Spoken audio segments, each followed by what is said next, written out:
Welcome to Master of Science with host Professor James McCanney. The good professor's career spans 50 years as a university teacher, scientist, and engineer. Each week, he will explore the rapidly changing world of science as many long-held theories are crumbling under the weight of new data. He will cover the fields of geology, archaeology, meteorology, oceanography, space science, astronomy, cosmology, biological evolution, virology, energy, mathematics, and more. So please welcome the host of Master of Science, James McCanney.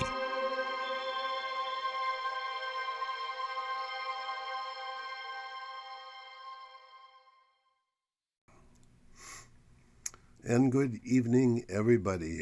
This is episode 79 in the long-standing series now of this show, and a lot of information. I want to remind you, go back and look at all of the previous shows.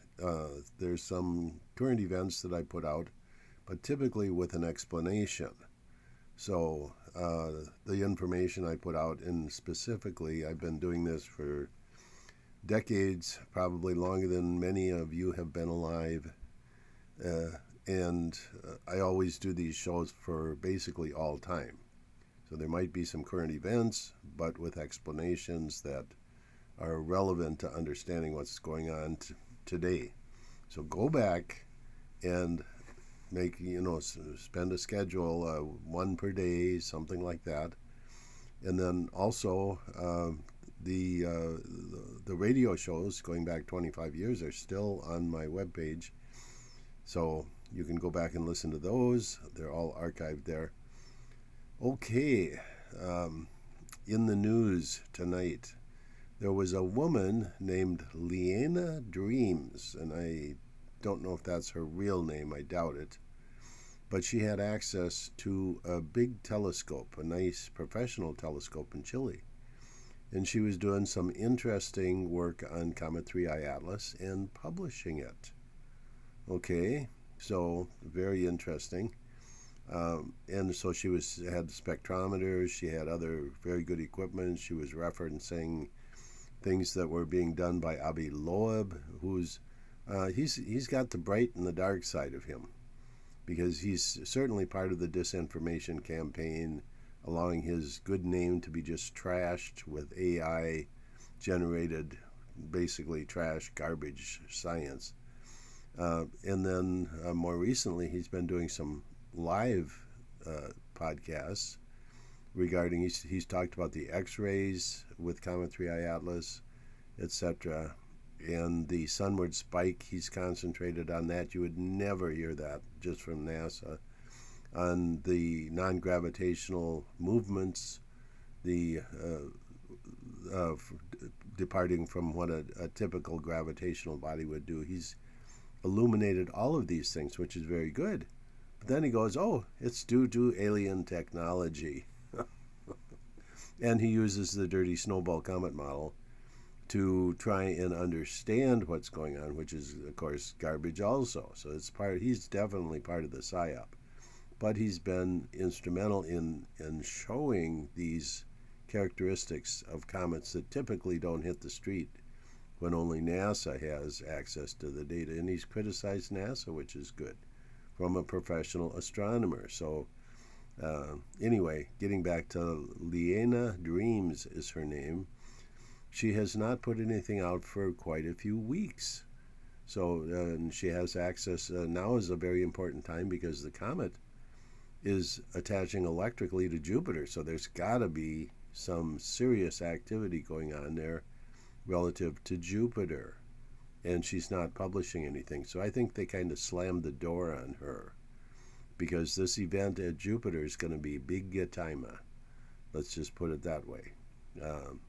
And by the way, speaking about big time, the Olympics in Italy are going on right now. And that's just, for me, that's one of my favorite things. You have to wait 4 years for it to come around again. But the Winter Olympics, the skiing, the figure skating, oh my goodness, all of the sports, the winter sports, they're just These athletes are just amazing to watch them flying down a hill at 100 miles an hour. Just crazy, but fun to watch, and all the beautiful scenery. That's the thing too, because most of us cannot fly over to Italy to watch the Olympics, but they have such good camera work that it's like you're almost there. They have every great camera shot, and then they go around and they show you the area. Kind of like one of my favorite things is the Tour de France. Watch that on television because you see all these beautiful places, or there's various other tours, Spain, Italy. I always try and watch those as much as I can to see the countryside, and it's like you're almost there. Okay, enough of that. Back to Liena Dreams. Her name is spelled, if you're doing a search on the internet, Liena, and then last name Dreams, just like dreams. And like I say, she has not posted anything. She was quite active, posting way back into September when 3i Atlas came out, and she was doing some very good work. She was doing spectroscopy work, and all of a sudden she disappears.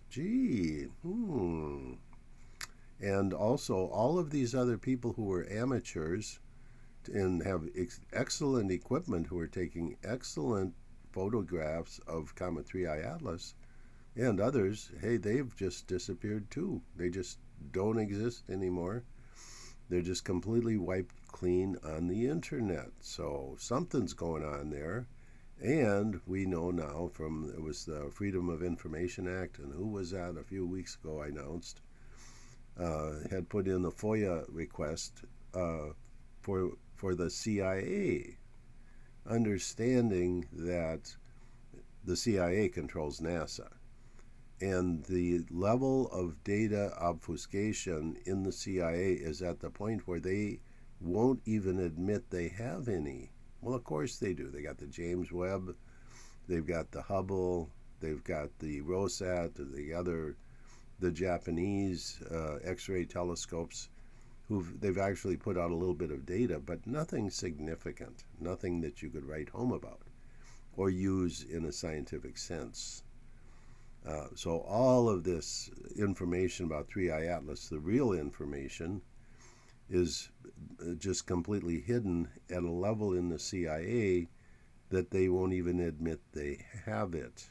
And of course NASA has these fuzzy little blotched photographs that you don't see anything. It's just a smudge, like take a piece of paper and throw some paint at it, and that's what NASA hands out. But I discovered too that NASA really doesn't have the data, the NASA scientists. So they have these stupid photos that old from like July to September, which have no significance at all really, because they're just smudges on a piece of paper.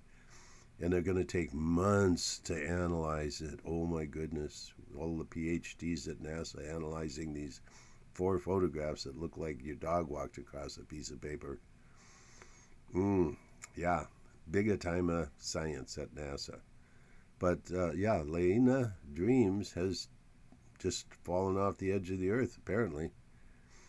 A quick other topic here, 2 hurricanes. Now, remember, I've talked about in previous shows that 3i Atlas is the primary cause of the weather that we've been having, this 40 feet of snow in Russia, Kamchatka Peninsula. 40 feet, can you imagine that? I saw time-lapse photography where it's building up. They showed this apartment building, and all the cars are there, and just all of a sudden, the snow is above the roof of like a 4-story apartment building, buried it.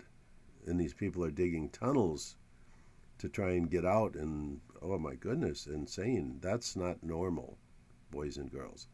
And then the bomb cyclone, as the weatherman calls it, off of the Carolinas last week, causing all of that snow that dumped. It brought the water off the moisture off of the ocean there, which is nice and warm.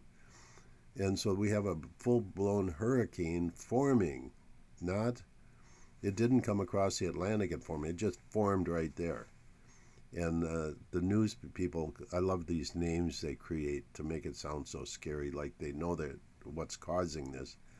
They call it a bomb cyclone, as if that's supposed to explain to you where this come from.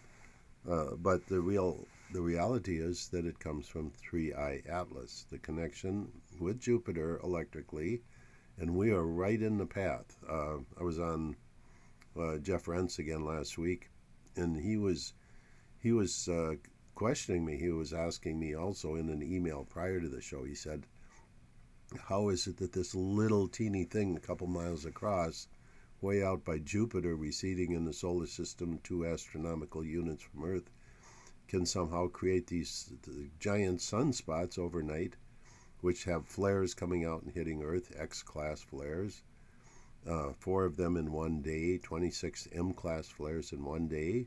How can this little comet create that? And then the red auroras, those are due to electrons in the very upper atmosphere, and that's due to 3I Atlas." And he's asking me, how can this happen? And I know that other people are going, oh, that's the weather control or something. No, this is being caused by the comet 3I Atlas, which connects into Jupiter. And remember that the Jupiter winds that would have occurred around January 9th were offset to a later date because the Jupiter current sheet had already connected into 3I Atlas, which was pulling it over and caused us to, we actually encountered it around the 14th of January where it began, and then we're still connected in a little bit. We get swaths of this electrical connection with 3I Atlas and Jupiter. We're still getting some of that.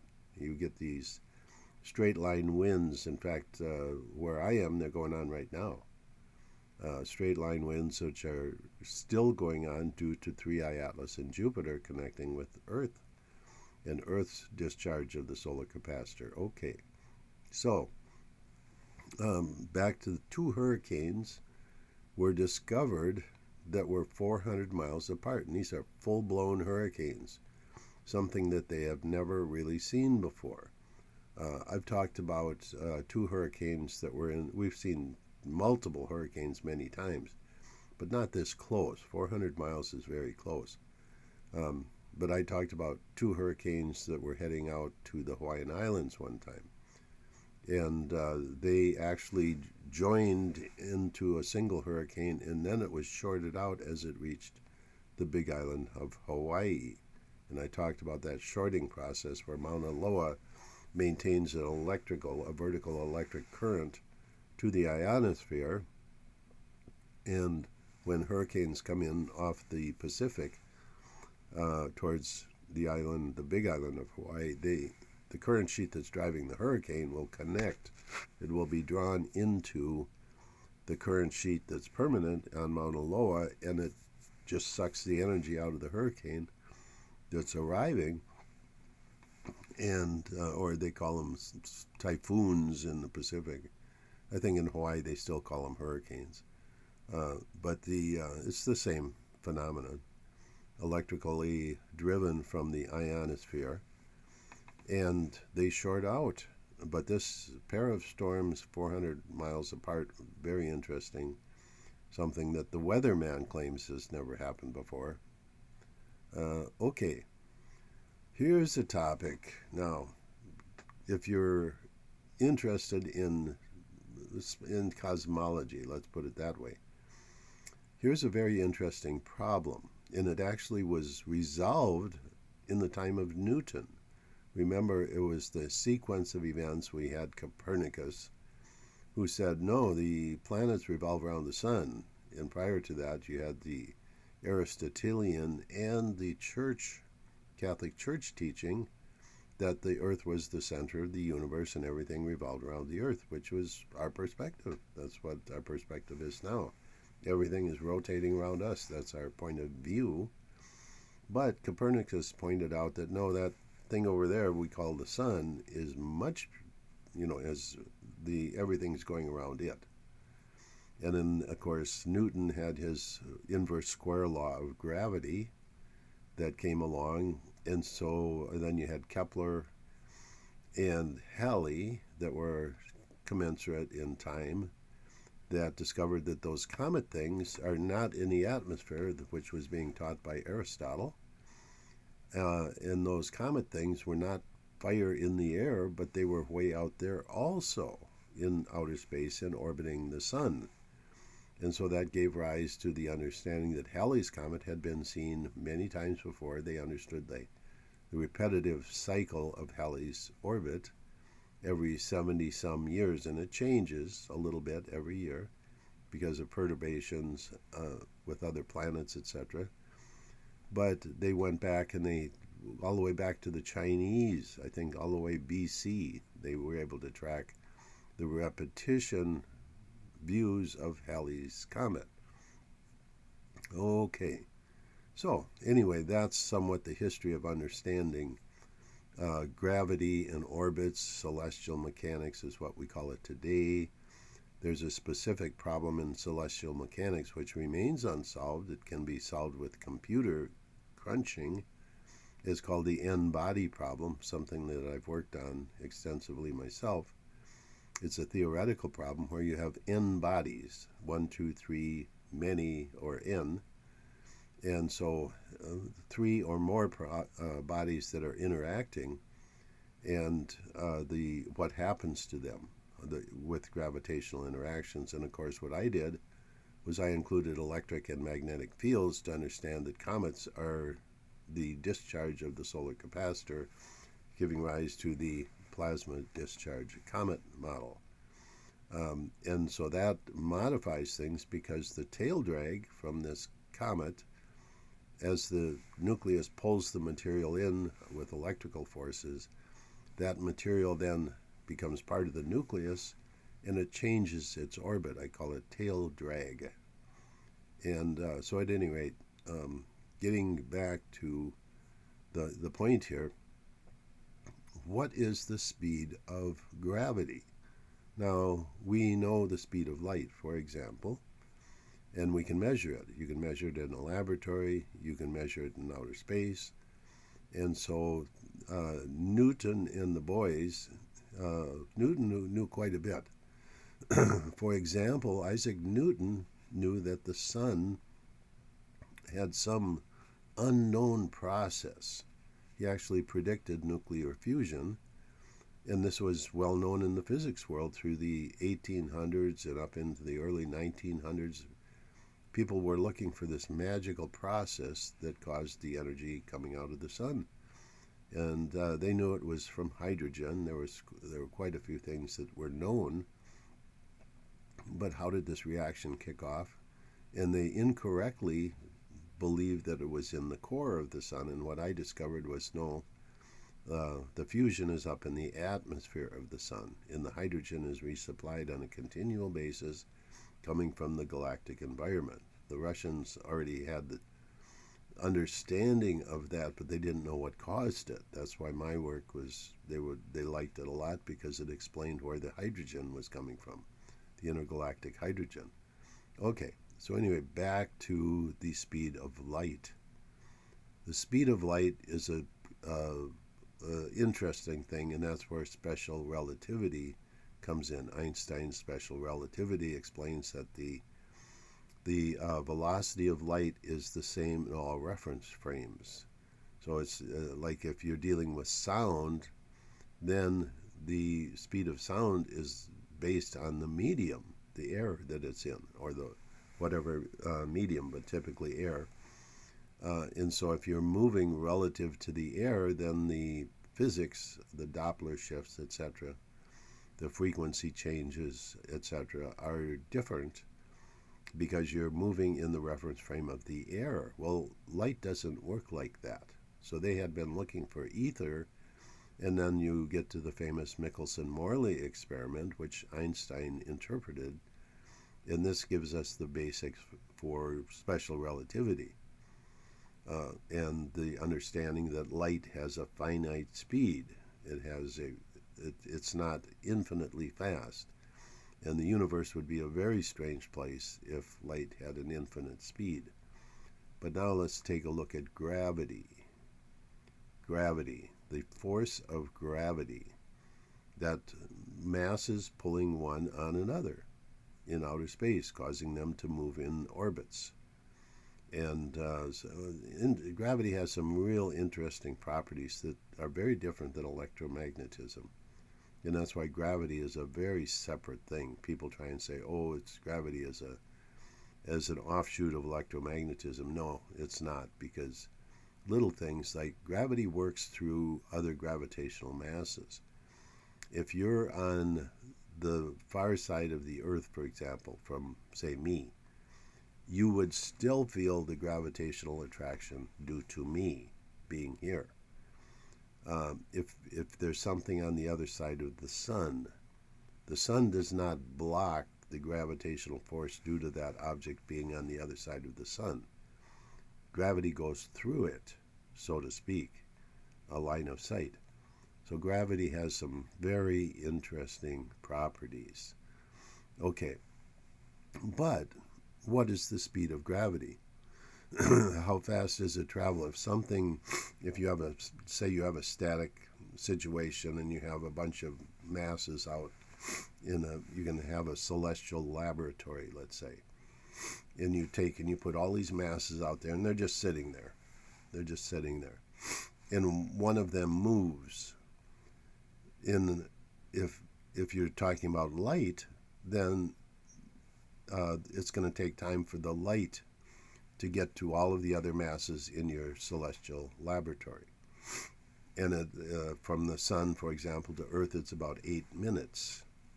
That's how long it takes light or cosmic rays, which are high-energy protons, moving at near the speed of light. It takes about 8 minutes to get to Earth. Okay, so that's the speed of light. But what about gravity? Does gravity have a velocity like that? And so Newton understood this question. God, he was a smart dude. And other people around the time, Encke and the whole Gauss, a lot of these people understood these basic fundamental questions. And I think it was a guy named Euler. Some people, Euler, E-U-L-E-R. People pronounce that name differently. But I think he's the one that worked out the fact that if you assume that there was a velocity, a finite velocity of gravity, then celestial mechanics would not work. And here's like a basic example. Earth is going around the sun in its orbit, and say that the velocity of gravity were the same as the velocity of light. It would take 8 minutes when we're moving around the sun. It would take 8 minutes for the effect of the sun to reach Earth, and we would be pulled not to where the sun is, but where the sun was 8 minutes ago. And if you do that, then celestial mechanics breaks down and the orbits of the planets don't work. And he made an estimate that would take about 100,000 years, only 100,000 years, which is not much time astronomically. It would take not much more, or about 100,000 years, for the Earth to spiral into the sun, because the force is not directed at where the sun is, but where the sun was 8 minutes ago. And so back in the early days, Newton knew this. Newton knew that the sun had some magical form of energy that was much more than a forest fire. There was much more than burning, wood or charcoal or anything else you could find to burn. Any kind of chemical reaction, just the energy just didn't add up. So they knew there was some process. They didn't know what it was, and it, of course, took till Einstein. This comes out of special relativity also, the E equals mc squared, which is a really bizarre mathematical proof. You're working with the Lorentz transformations, the fact that light is has the same velocity in all frames of reference. And out of the side of this mathematics comes this E equals mc squared equation, that energy is equal to the mass of an object times the speed of light squared. Which gives you this, and of course the speed of light is a huge number, So if you square it, it's even bigger, and then you multiply it by the mass. Well, the mass can be very small, and you get this tremendous amount of energy, and that's the conversion which powers the sun. And there's the fusion, and then fission is the heavy atoms splitting apart and releasing energy, the stored energy that's in the nucleus of the heavy atoms, etc. So anyway, all of that is related to special relativity and the speed of light being a finite number.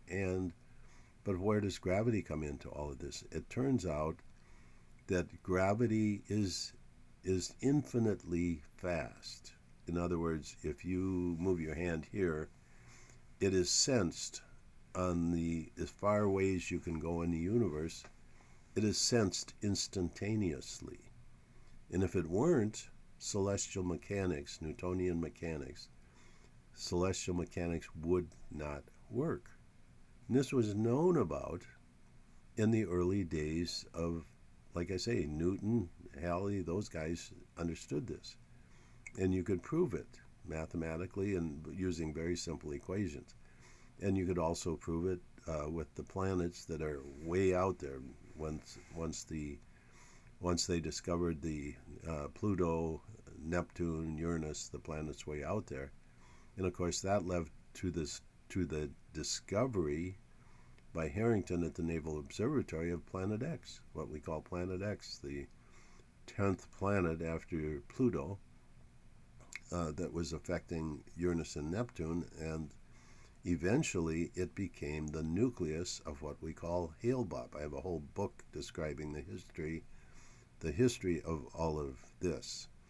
Okay, but back to the speed of gravity. So the speed of gravity is infinite, and from very basic understanding of celestial mechanics and observation. So along comes Einstein, a pretty smart guy, and he proposes what is known as the elevator example analogy, or the principle of equivalence. And so anyway, the problem is you take a spaceship out in the middle of outer space where there's nothing around, and you accelerate it at the same acceleration as the gravity on Earth or a celestial object like the sun. You accelerate your spacecraft, and now you start doing experiments. And one of the experiments is you have a hole in one wall where a light beam comes in. And okay, now you're accelerating, so what happens? If you were at a constant velocity, that light beam would come across and it would hit the wall on the other side exactly in the same spot. It would come straight across. But if you're accelerating, guess what? That light beam is going to bend down. And so the principle of equivalence states that, okay, there's an equivalence between a gravitational field and a accelerating frame of reference.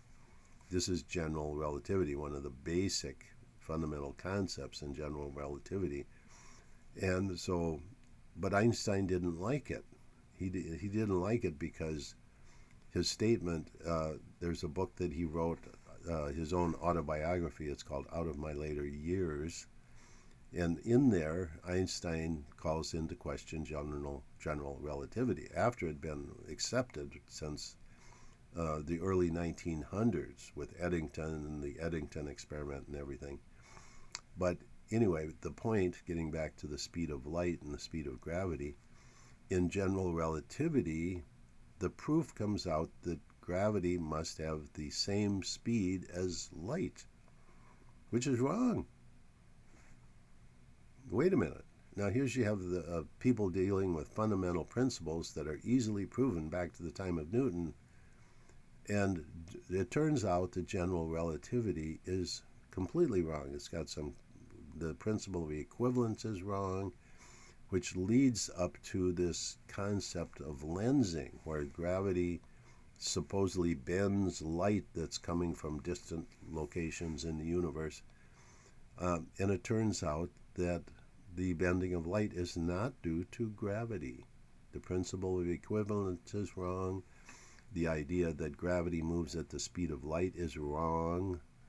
And so how did this get to the point where general relativity is accepted and noted today by physicists? It's like, excuse me, hello? Are there any adults in the room? It's really a strange situation. And so the problem was, and Einstein talks about this when he criticizes general relativity in his autobiography, Out of My Later Years.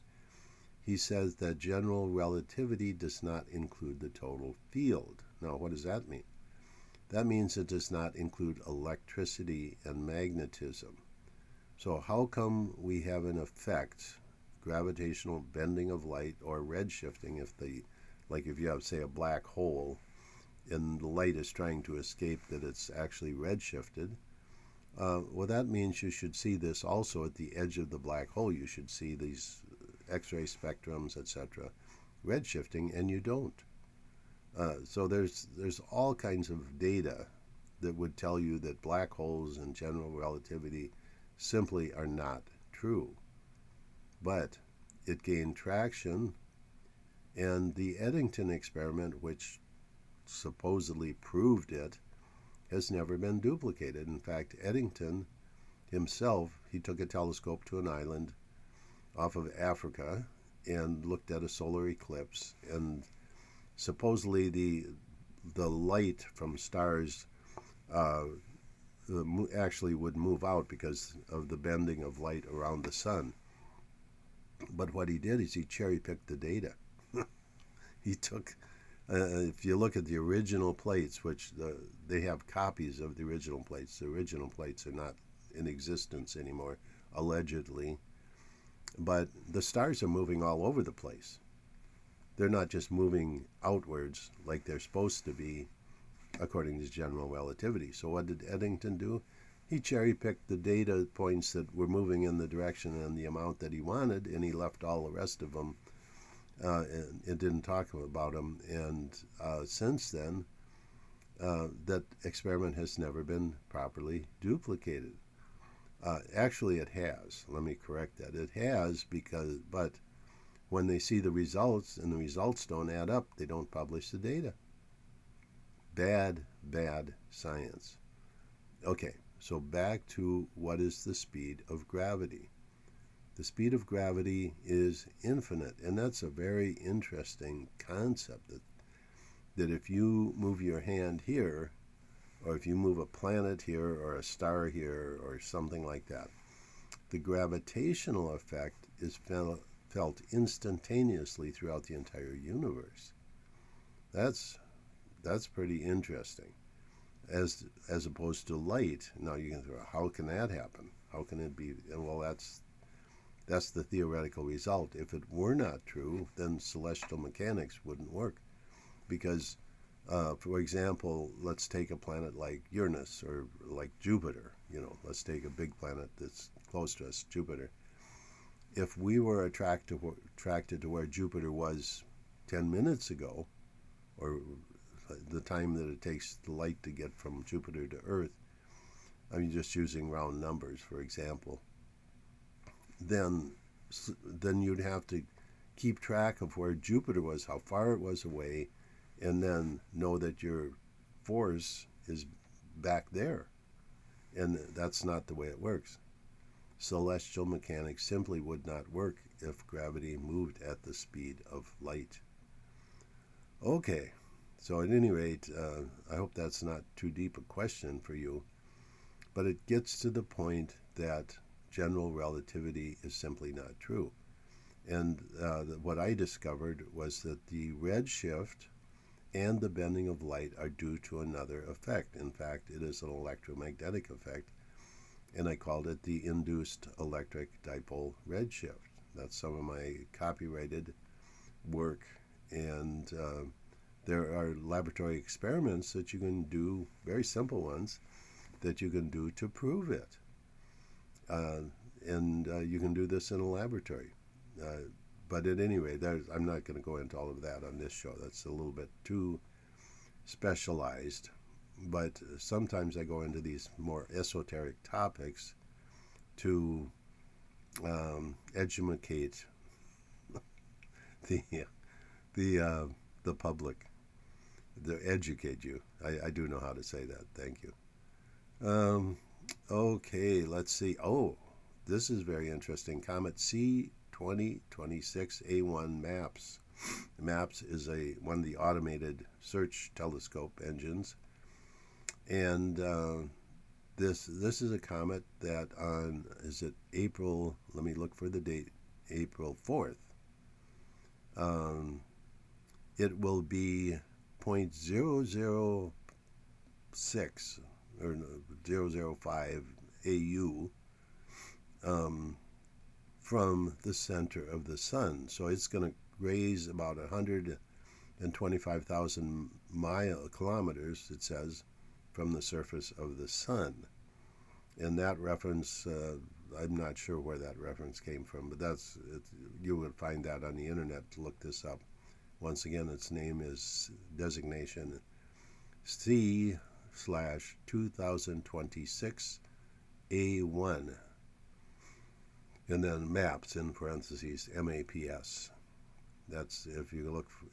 Now, here's the deal. This is part of the Kreutz sun-grazing comets, which have been known about since the 1800s, and there have been large comets in this group. So, and I talk about this in my original papers, going back to the late 1970s. I talk about how a nova from another star that blew up in the galaxy somewhere far, far away would blow all of these chunks out into outer space, and they arrive at our solar system in kind of closely packed groups and coming from a very particular direction. Well, that's what you have here with these comets. They come in, and of course, coming from a nuclear explosion of a star, there ain't no ice or water there, boys and girls. They're discharging the solar capacitor.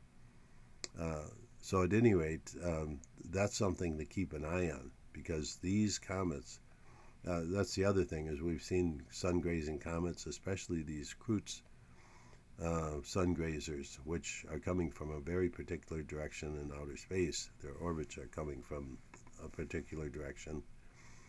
And from the south. They come in from the south. So this comet will be much more visible from the southern hemisphere until it gets up to where it's actually getting real close to the sun. But you can probably see this on the SOHO and other solar observatory satellites that are orbiting the Earth. They're in the L1 and other positions of Earth, watching the sun continuously in stereo, etc. But around that time, around the 4th of April, keep an eye out for that, because there could be some explosive events going on with this comet and the sun. Secondly, and now I talked about this last week, April 26th. I have some screenshots of the orbit in last week's show. If I get a chance, I'll try and post them in this week's show. But I don't have that file handy right now. But at any rate, this is a comet C2025 R3, the letter R3, and Pan-STARRS. So Pan-STARRS is PANSTARRS, is again an automated search telescope system.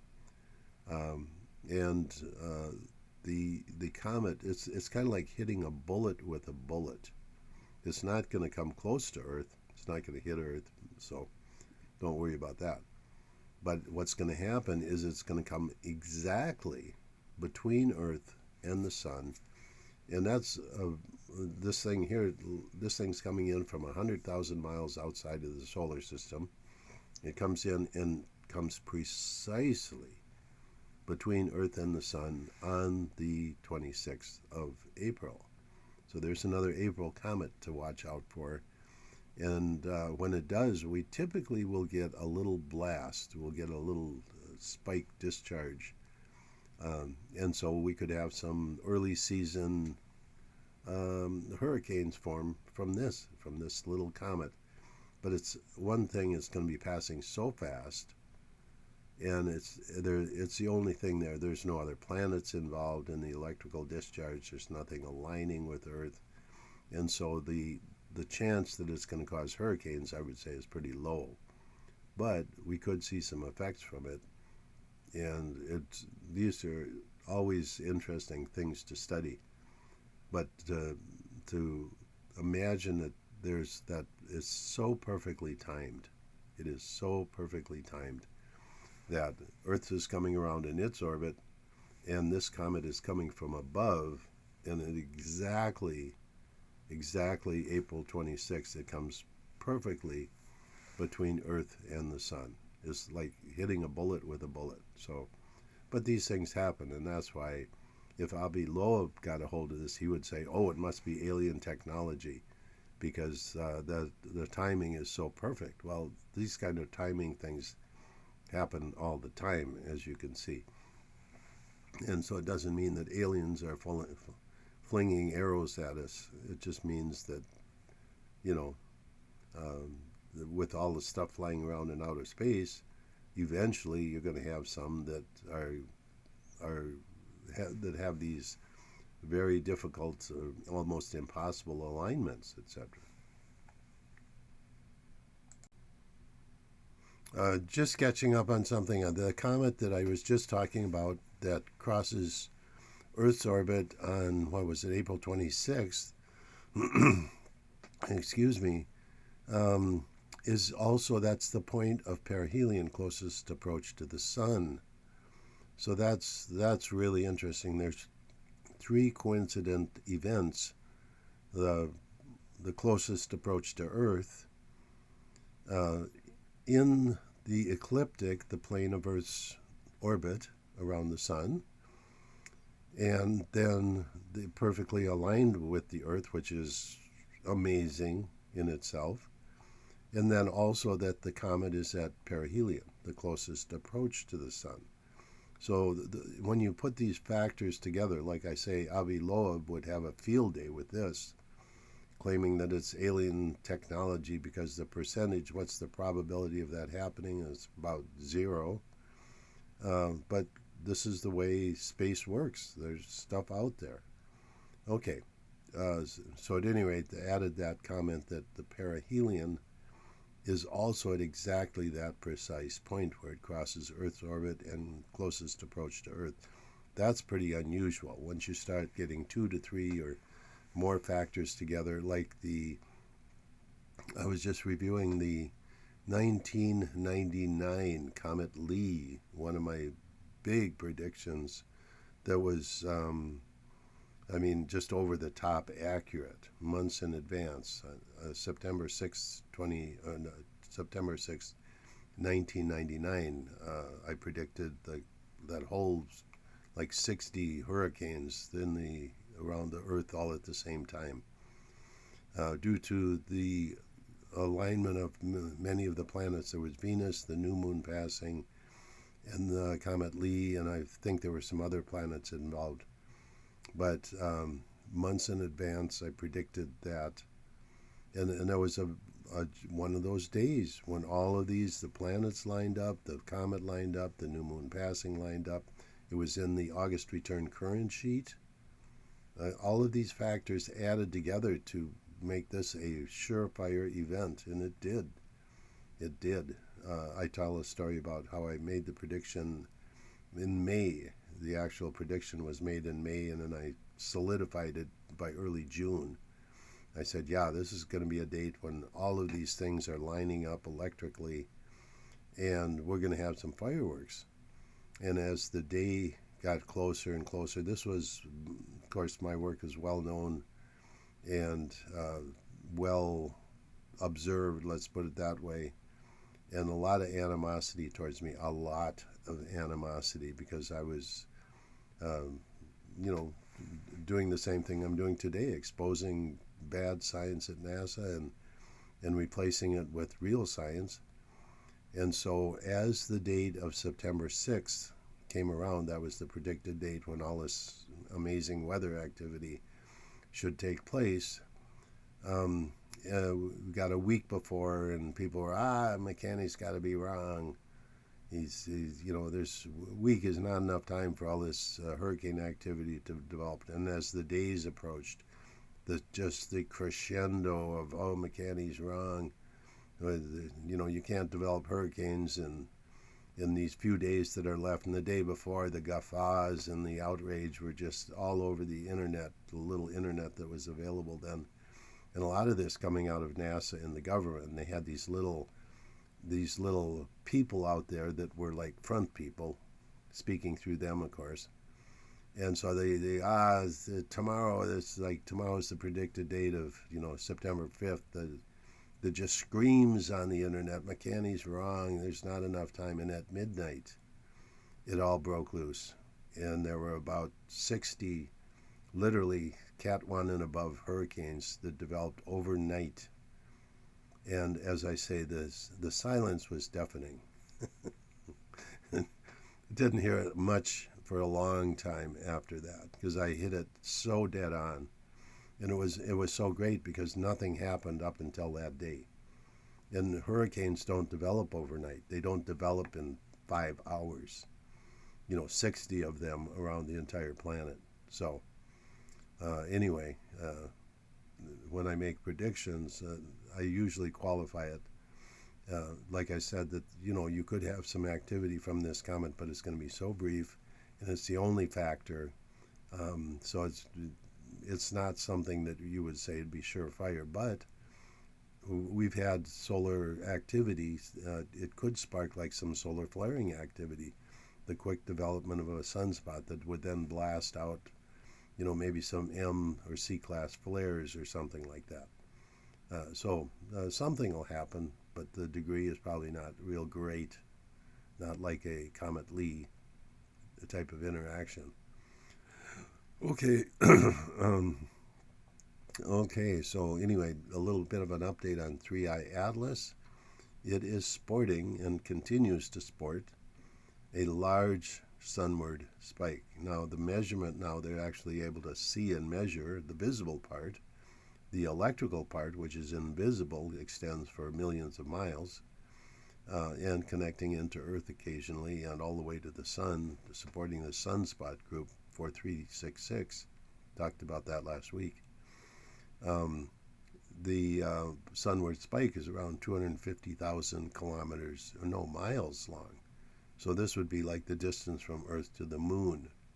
This is an extension off the nose side of the comet. And of course, this is due to the electron stream coming in from the sunward side and interacting with the dust and gases in the coma of the comet.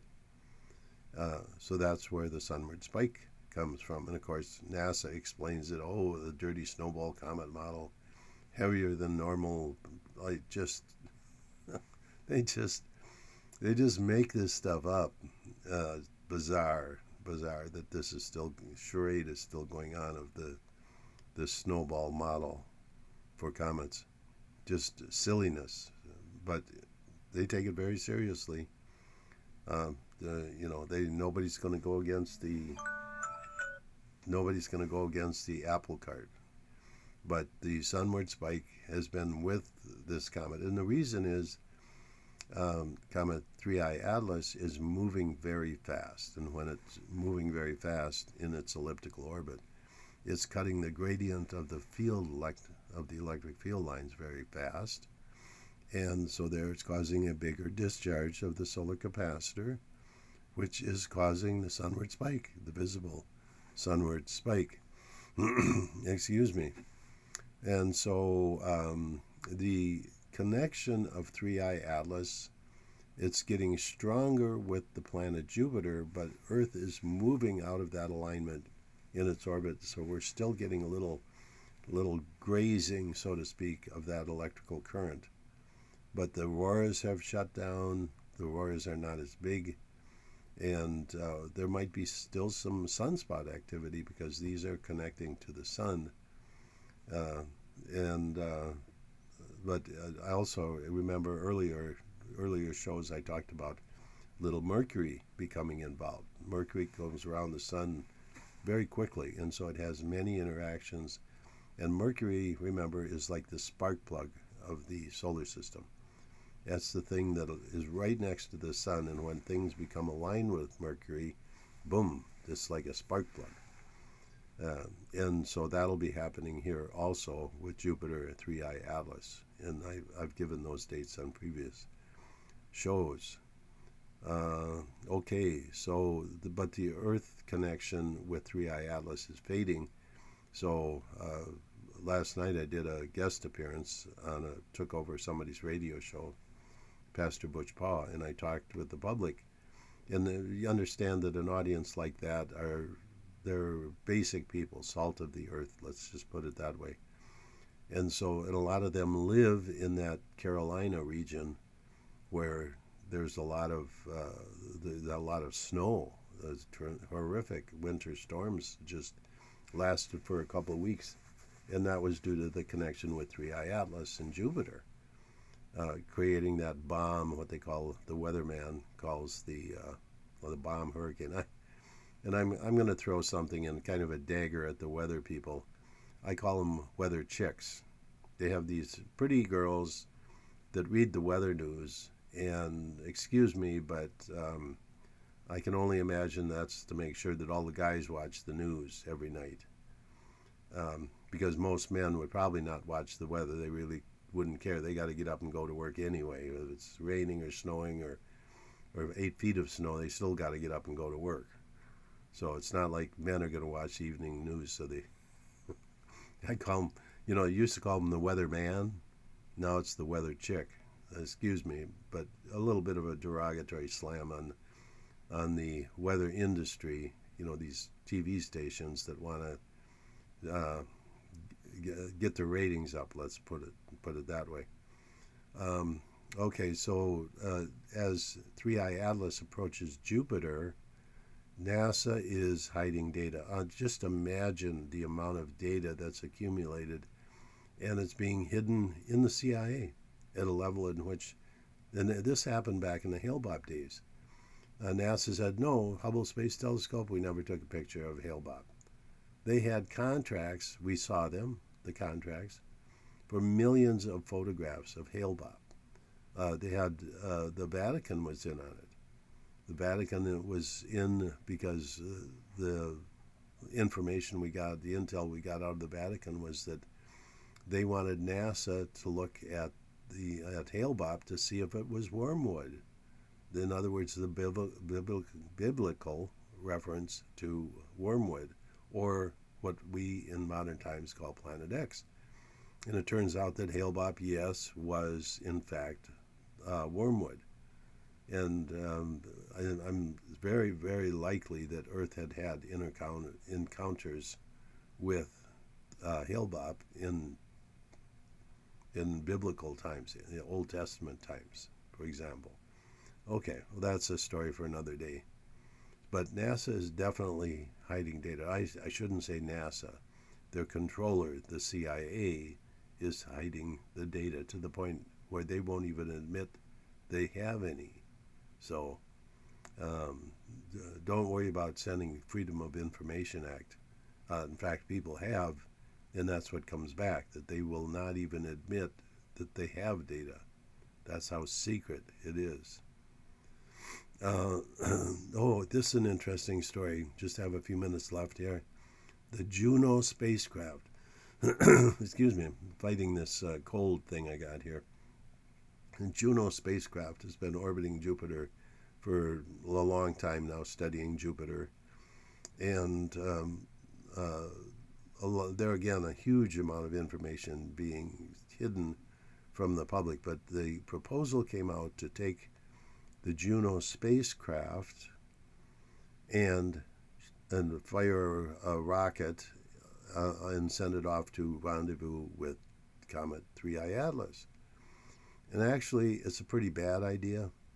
The reason being that 3i Atlas is going to have a lot of electrical activity around it, and the Juno spacecraft would probably be destroyed or sent off of its path, and they probably wouldn't be able to recover it or get much data. So it's much better off in the safe orbit of Jupiter, a close orbit, and take photographs and videos, etc., do a study all of the instrumentation on the Juno spacecraft, you'd be much better off, and then you're right there at Jupiter to see all the effects on Jupiter. So sending the Juno spacecraft off to this comet is a really bad idea. That's a way to make sure you don't get any data at all. Okay, so just a quick commentary on that matter. A few minutes left here. I want to remind you there's different ways to support this show. One of them is my Patreon channel. You can go there, patreon.com/JMCCSCI. And by the way, that's the short URL if you're looking for the archives of this show. JMCCSCI.com. Go to the radio podcast at the top menu and drop down, and you'll see the archives. And there's a link to all of the archives going back to the very beginning. July 2nd, 2023 was when this started, something like that. I'm sorry, 2024. But all of the shows, and then all of the radio shows are there also. But the Patreon channel, you can contribute something monthly. That helps pay some of the bills. And then also the water filters. I have a water filter line that's excellent, been around for 25 years, jmccwaterfilters.com. Right now there's a sale on. There's a sale on the whole house, what we call the best deal. It's the MR5 whole house water filter with the UV sterilizer. That's a follow-on sterilizer. And this package is typically $1,480, on sale for $10.99, so a really good price. And of course you have to have a plumber install this, but most people know a plumber that can come out and spend a few hours installing this. But it goes before the hot water heater, and so all of the water in your house, hot and cold, is filtered. This is all very high quality stainless steel, the best manufacturing on the planet. And also on the webpage there's a sink filter, high flow sink filter, which mounts on the sink, and then the replacement filter elements for gravity type water filters. And these are all my own products. I've had these for a very, very long time, and people love them because they're the best technology around. Very new technology. Nobody else has anything like these. But the gravity replacement water filter elements are on sale also. Just go there and select the HI filters and you'll find the sale pricing, etc. So once again, I'm close to out of time here. But and then of course my books are on Amazon. I think I've got 5 books on Amazon, or you can go to the webpage jmccsci.com, and all the books, educational materials are there. My education course for kids, something very important for kids to understand, and parents also. It's not just for kids, it's for parents and their children. So the parents study it first and then teach it to their kids on real science and overcome the atheist science that's being broadcast in the schools, especially K-12. So once again, the webpage, jmccsci.com. You can get to the water filter page from there. And once again, the water filter page, jmccwaterfilters.com. We'll talk to you next week.